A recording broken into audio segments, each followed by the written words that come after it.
మొదలుకొని దేవుని పర్వతమైన హోరేబుకి వచ్చాను. ఇక్కడ ఈ దినము మోషే చెప్పినటువంటి 7 సాకుల గురించి మనం తెలుసుకుందాం. ఎన్ని సాకులు చెప్పండి? ఎన్ని సాకులు? 7 సాకులు. అంటే సాకు అంటే ఏంటి? సాకులు అంటే ఏంటండి? సాకు అంటే నీళ్ళు కొట్టద్దంటే కొంచెం సాకు చెప్తారు. అంటే చెప్పినటువంటి పని చేయకోకుండా సాకులు చెప్పడం. ఇంట్లో పిల్లవాడు కొద్ది దగ్గరికి వెళ్ళి ఎవరు తీసుకురావాలంటే ఒకసారి 2 సార్లు 3 సార్లు చెప్పి తండ్రి ఏం చేస్తాడు? ఒకరు పీకుతాడు. పీకినప్పుడు ఏం చేస్తాడు? వాడు వెళ్తాడు. ఇక్కడ మోషే కూడా తండ్రి అయినటువంటి దేవుడు, అనంత జ్ఞానైనటువంటి దేవుడు మోషేకి చెప్పినటువంటి పనిని నిర్లక్ష్యం చేస్తున్నాడు, సాకులు చెప్తున్నాడు. మనం దేవుని విషయంలో సాకులు చెప్పకూడదు. ఆదివారం దేవుని సన్నిధిలో మనం ప్రార్థన కలిగి ఉండాలి.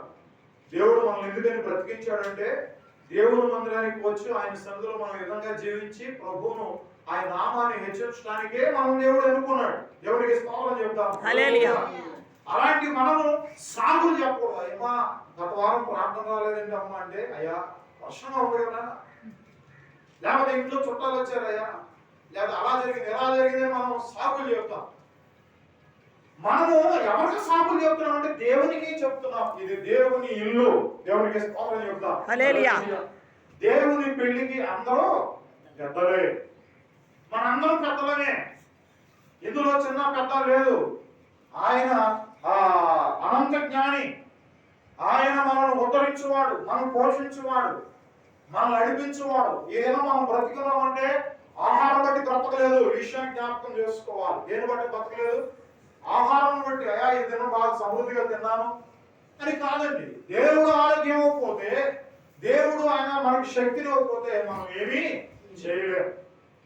దేవుడు మన కుటుంబంలో అనేకమైన సమస్యలు ఉంటాయి. ఏంటి సమస్యలు ఏంటైనా మనం సతమతం అయిపోతుంటాం.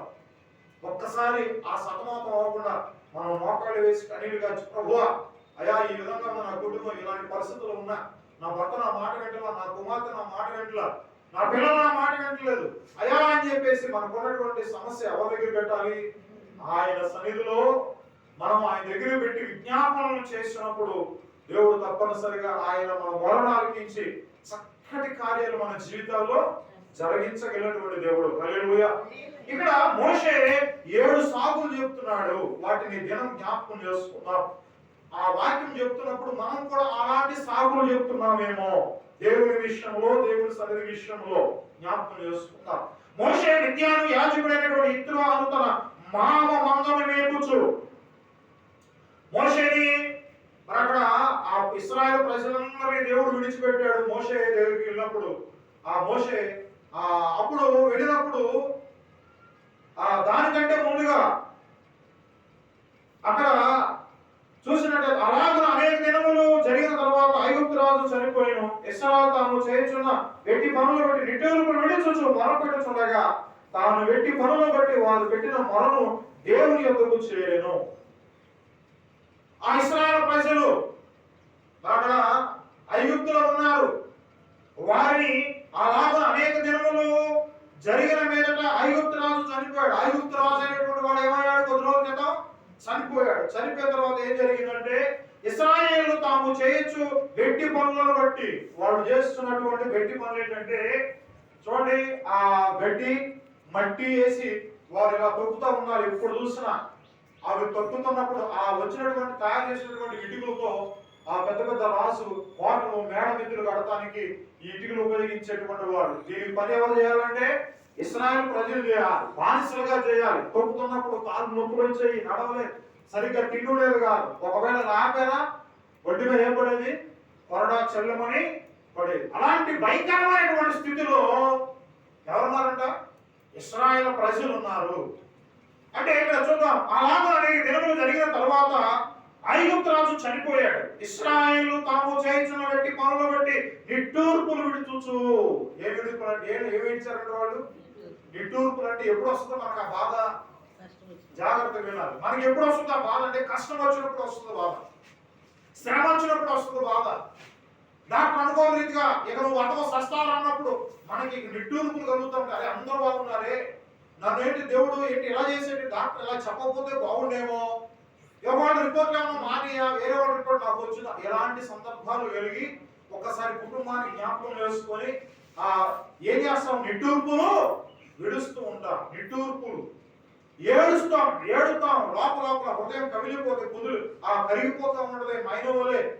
చూడండి, ఇక్కడ ఈ ఇశ్రాయేలు ప్రజలు కూడా వారికి ఉన్నటువంటి ఆ యొక్క పరిస్థితిని బట్టి, వారికి ఉన్నటువంటి ఆ వేదనను బట్టి, బాధను బట్టి, ఒకవేళ కొన్ని సందర్భాలు వాళ్ళ చంపేసేవాడు, భయంకరమైనటువంటి స్థితిలో వారు కన్నీళ్ళు ఎప్పటికెళ్ళియట, వారు నిట్టూర్పు విడిచినప్పుడు ఆ వేదన దేవుని దగ్గరికి వెళ్ళింది. చూడండి అక్కడ చూడండి, దేవుని యొద్దకు చేరెను కాగా దేవుడు వారి మూలుగలను విని, ఏమన్నాడంట, మూలుగలు విని అబ్రహాము ఇస్సాకు యాకోబుతో తాను చేసిన నిబంధనను జ్ఞాపకం చేసుకునేను. దేవుడు ఇశ్రాయేలును చూచెను, దేవుడు వారి యందు లక్ష్యం ఉంచెను. దేవునికి స్తోత్రం, హల్లెలూయా.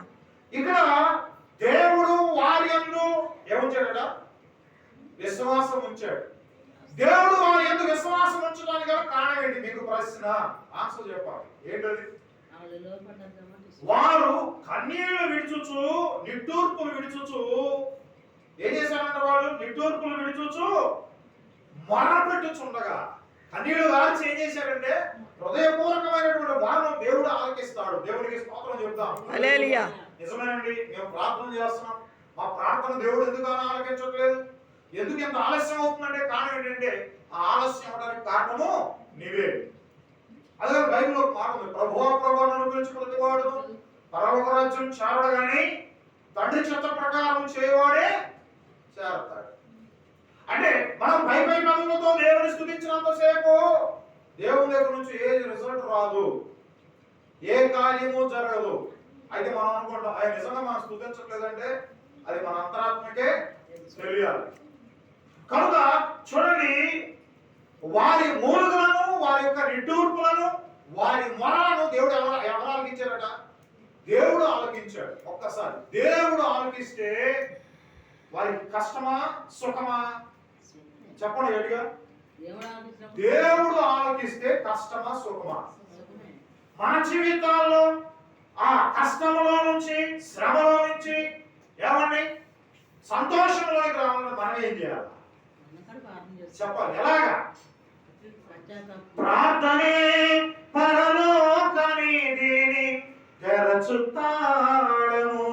ప్రార్థన నిజంగా హృదయపూర్వకంగా మనం ప్రార్థన చేస్తే ఆ ప్రార్థన పరలోకపు అది తాళపు చెవిలి, ఆ చెవిలి తాళపు చెవిలి ఏం చేస్తుంది, పరలోకాన్ని తెరిచేస్తుంది. దేవునికి స్తోత్రం, హల్లెలూయా. అంత గొప్ప కృపను దేవుడు ఎవరికి ఇచ్చాడంటే మనకి ఇచ్చాడు. దేవునికి స్తోత్రం చెప్తాం, హల్లెలూయా. కనుక చూడండి, మోషే విజ్ఞాన యాజకుడైనటువంటి యిత్రోను తన మామ మందను మేపుచు. ఈ మోషే ఎవరి మందను మేపుతున్నాడు? తన మామ అయినటువంటి యిత్రో మందను అనగా గొర్రెలను వాటిని మేపుతున్నాడు, పశువులను మేపుతున్నాడు. ఆ మేపుతున్నటువంటి సందర్భంలో మేపుచు ఆ మందను అరణ్యములో అవతలకు తోలుకొని దేవుని పర్వతమైన హోరేబునకు వచ్చెను. ఆ మందను తోలుతూ ఎక్కడ తీసుకొచ్చాడట? దేవుని పర్వతమైనటువంటి హోరేబునకు వచ్చెను. ఆయన తోలుకుంటూ ఎక్కడ ఎక్కాడు? దేవుడు ఉన్నటువంటి స్థలానికి వెళ్ళాడు. మనం కూడా మా ఇంటి దగ్గర నుంచి ఇంటి వెనక వైపు ఆ కణులు చూస్తుంటే ఈ తాడేపల్లి కొండ చివర కనపడుతుంది. ఆ కొండ మీద తెల్ల కనపడుతుంది. ఏం కనపడుతుంది అంటే గొర్రెలు కనపడుతుంది. చాలా సంతోషం, చక్క తెల్లగా అవి కౌలుతున్నట్టుగా కనపడుతున్నాయి. ఆహా, గొర్రెలు, చాలా సంతోషం. గొర్రెలు కూడా ఒక్కొక్కసారి చూపిస్తారు కదా, ఆ ఒక చెట్టు ఉందనుకో, ఆ చెట్టు కొమ్మ మీద నిలబడతాయి. కొండ అంచులు అలా జారి పడితే ఎక్కడ పడతాయి? ఎక్కడో లోయలో పడతాయి. ఆ ఎడ్జీల మీద కూడా నడుస్తాయి. దేవునికి స్తోత్రం, హల్లెలూయా. ఆ నడక నేర్పింది ఎవరు? దేవుడే. దేవునికి స్తోత్రం, హల్లెలూయా. ఎక్కడో ఉన్నటువంటి ఆ కొండ చర్యల మీద, కొండ ఆ మీద, పర్వతం మీద ఆ గొర్రెలు మేస్తూ ఉన్నాయి. అలాగే ఈ గొర్రెలు కూడా ఈ యిత్రో అయినటువంటి మామయ్య ఉన్నటువంటి ఆయన ఖాళీ ఉండలేదు. మోషే ఆ గొర్రెలు మేపుకుంటూ ఎక్కడ తీసుకెళ్ళాడట? ఆ దేవుని పర్వతమైన హోరేబు దగ్గర తీసుకెళ్ళినప్పుడు ఏం జరిగిందంటే తన మామ మందను మేపుచు ఆ మందను అరణ్యము అవతలకు తోలుకొని దేవుని పర్వతమైన హోరేబునకు వచ్చాను. ఆ వచ్చినప్పుడు ఏం జరిగిందంటే, ఎప్పుడు ఎన్నడను ఎక్కడ చూడనటువంటి ఒక దృశ్యం కనబడుతుంది. దేవునికి స్తోత్రం, హల్లెలూయా. ఏం కనబడుతుంది అక్కడ? ఒక పొద నడిమిని అగ్ని జ్వాలల్లో యెహోవా దూత అతనికి ప్రత్యక్షమాయెను. దేవునికి స్తోత్రం చెల్లిద్దాం, హల్లెలూయా. ఆ యొక్క పొద మండుచుంది, ఆ నడిమిలో అగ్ని జ్వాలలతో యెహోవా దూత అతనికి ప్రత్యక్షమైంది. మనం ఏం చేస్తాం? అలా జరిగితే భయపడతాం. ఏం చేస్తామండి? భయపడతాం. కానీ మోషే భయపడలేదు. చూడండి, అతడు చూసినప్పుడు అగ్ని వలన ఆ పొద మండుచుండేను గాని పొద కాలిపోలేదు. హల్లెలూయా. పొద మండుచుండ గాని పొద ఏమవ్వలేదట, కాలిపోదు. ఈ దృశ్యాన్ని ఎవరు చూశారు? మోషే చూశారు. ఇప్పుడు మనం కూడా చూడగలమా? చూడలేమా? చూడగలం. కానీ ఏంటంటే, ఆ కోటీశ్వరులు తాంతిగిలినటువంటి దేవుడు ఆయన పరిశుద్ధాత్ముడిగా మన మధ్యలో ఉన్నాడు. దేవునికి స్తోత్రం, హల్లెలూయా. మనం ఎక్కడికి వెళ్ళాల్సినటువంటి అవసరం లేదు. ఆయన ఎప్పుడంటే మన మధ్య ఎక్కడ ఇద్దరు ముగ్గురు కూడి ఆయన వాటి ప్రార్థన చేస్తారో వారి మధ్యలో ఎవరున్నారు? దేవుడు ఉన్నాడు. ఆయన రోషము కలిగినటువంటి దేవుడు. ఆయన నేను లోకమునకు వెలుగునై ఉన్నాడు. ఆయన మనల్ని వెలిగించేటువంటి దేవుడు. కనుక ప్రభువునందు ప్రియమైనటువంటి వారా, అతను చూసినప్పుడు అగ్ని వలన ఆ పొద మండుచుండేది కానీ పొద కాలేదు. ఏంటి టెక్నిక్? ఏంటి ఈ విధానం? ఏంటి? పొద కాలిపోవాలి కదా. ఒక మంట చెట్టు మండించామనుకోండి, సర ఏమైపోతుంది? కాలిపోతుంది. అది కాలట్లేదు, అది మండుచుండే కానీ ఏమవట్లేదట, కాలిపోవట్లేదు. దేవుడు ఎంత మహత్యమో కలిగినటువంటి వాడు, ఆయన అద్భుతమైన కార్యములు చేయదగినటువంటి వాడు. కనుక ప్రభువునందు ప్రియమైనటువంటి వారు, అప్పుడు మోషే ఆ పొద ఎలా కాలిపోలేదో నేను ఆ తట్టు వెళ్ళి ఈ గొప్ప వింతను చూడను అనుకుని దానిని చూచుటకు అతడు ఆ తట్టు వచ్చుట యెహోవా చూచెను.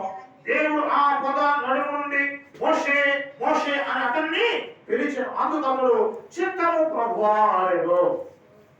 అవరంటే పిలిచింది ఆ మోషే. ఎవరు చూశారట? దేవుడు చూశాడు. చూసి మోషే మోషే అని ఎవరు పిలిచాడట? మోషేని పిలిచాడు. ప్రవక్తైనటువంటి మోషేని పిలిచాడు. దైవజనుడు మోషేని పిలిచాడు. దేవునికి స్తోత్రం, హల్లెలూయా. చూడండి, ఈ నిర్గమకాండం 11వ వచనానికి వెళ్ళేవాడికి చదువుకుంటూ వెళ్దాం. చూడండి, ఆ చూచెను దానిని చూచుటకు అతడు ఆ తట్టు వచ్చుట యెహోవా చూచెను. దేవుడు ఆ పొద నడుము నుండి మోషే మోషే అని అతన్ని పిలిచాను. అందుకు అతడు చిత్తము ప్రభువా అనేను. అందుకు ఆయన దగ్గరకు రావద్దు, నీ పాదములను నీ చెప్పులు విడువము. ఏం చేయమన్నాడు అక్కడ? దగ్గర రావద్దు, వస్తామేమో. ఇది పరిశుద్ధమైన స్థలం. అందుకని నువ్వు దేవుడి మందిరంకి వచ్చినప్పుడు నీ ప్రవర్తన సరి చేసుకోవాలి. ఈ మధ్య అఫీషియల్ గా చెప్పులు వేసుకున్నారు, బూట్లు వేసుకుంటున్నారు. బూట్లు వేసుకుని దేవుడి మందిరంలోకి వచ్చేస్తున్నారు. రానివ్వకూడదండి. ఆయన ఆనాడే మోషే కండిషన్ పెట్టాడు. ఏమన్నాడు? నీ చెప్పులు అక్కడ ఎడవమన్నాడు. చూద్దాం, చూడండి. దగ్గర రావద్దు, నీ పాదం నుండి నీ చెప్పులు విడువము, నీవు నిలిచిన స్థలము పరిశుద్ధ ప్రదేశం అనేను. దేవునికి స్తోత్రం, హల్లెలూయా. ఎక్కడికి? నీవు ఉన్నటువంటి స్థలము, నువ్వు చెప్పులు వేసుకున్నటువంటి స్థలం, అది పరిశుద్ధమైనది. ఏంటంటే పరిశుద్ధమైనది. ఆ పరిశుద్ధమైన స్థలంలో నువ్వు అపవిత్రమైనటువంటి కార్యాలు చేయడానికి వీల్లేదు. అయితే ఒక చర్చి ఉంది. ఆ చర్చిలో పెళ్లి చేసుకొని కాబోయే పాస్టర్ గారు, పాస్టర్ అయ్యాడే, వాళ్ళిద్దరూ అక్కడ పడుకుంటారు బయట కూడా. దేవుని మందిరంలోనికి రాకూడదు, అపవిత్రమైనటువంటి రీతిలో రావడానికి వీల్లేదు. పరిశుద్ధంగా రావాలి. దేవునికి స్తోత్రం చెప్తాం, హల్లెలూయా. ఆయన పరిశుద్ధుడైన దేవుడు ఉండేటువంటి స్థలము పరిశుద్ధంగా ఉండాలి. మోషే అదే చెప్తున్నాడు, నీవు ఉన్నటువంటి స్థలము, నువ్వు నిలబడినటువంటి స్థలం పరిశుద్ధమైంది. కనుక ఈ పరిశుద్ధమైనటువంటి స్థలంలో నీవు నిలిచిన స్థలం పరిశుద్ధమైన మరియు ఆయన నేను నీ తండ్రి దేవుడను, అబ్రహాము దేవుడను, ఇస్సాకు దేవుడను, యాకోబు దేవుడని చెప్పగా, హల్లెలూయా. అమ్మాయి, నువ్వు నిలబడినటువంటి స్థలము పవిత్రమైంది, పరిశుద్ధమైంది. ఈ చెప్పులు విప్పి రా. నేనేది దేవుడను, నేను అబ్రహాము దేవుడను, ఇస్సాకు దేవుడను, యాకోబు దేవుడనని బాహాటంగా మోషేతో దేవుడు మాట్లాడుతున్నాడు. హల్లెలూయా. చూడండి ఏం జరిగినప్పుడు యాకోబు దేవుడని చెప్పగా మోషే తన ముఖమును కప్పుకొనేను. ఏం చేశాడంటే వెంటనే మోషే అంటే మోషే దేవుని గురించి విన్నాడు, ఈయన సామాన్యుడుగా ఈయన పరిశుద్ధుడు అనే విషయం జ్ఞాపకం వచ్చింది. ఎప్పుడైతే అబ్రహాము దేవుడను, ఇస్సాకు దేవుడను, యాకోబు దేవుడని ఎప్పుడైతే చెప్పాడో దేవుడు, వెంటనే ఆయనకున్నటువంటి పరిశుద్ధత, ఆయన చేసిన కార్యాలన్నీ జ్ఞాపకం వచ్చి వెంటనే ఏం చేశాడంటే ఆయనను చూడలేక ఆయన అగ్ని అయి ఉన్నాడు. దేవునికి స్తోత్రం. హల్లెలూయా.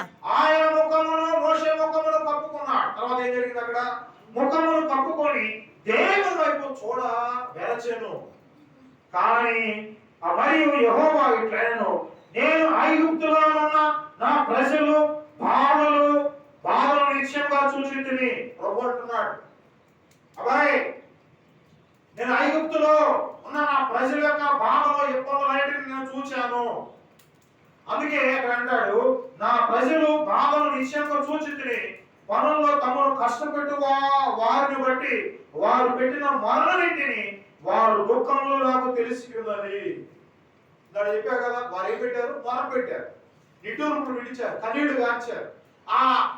వాడు చేసినటువంటి మొర, ఆ యుక్తులు వచ్చి ఆ యొక్క పనిని, ఆ భారములను బట్టి ఆ ప్రజలు కన్నీళ్లు గార్చి ఆ మొర నాకు చెప్పారు, ఆ మొర నేను ఆలకించాను అని దేవుడు ఎవరితో మాట్లాడుతున్నాడట. కాబట్టి ఐగుప్తీయుల చేతుల నుండి వారిని విడిపించుటకు ఆ దేశం నుండి విశాలమైన మంచి దేశం అనగా కానానీయులకు, హిత్తీయులకు, అమోనీయులకు, పెరిజీయులకు, హివీయులకు, యెబూసీయులకు నివాస స్థానమైన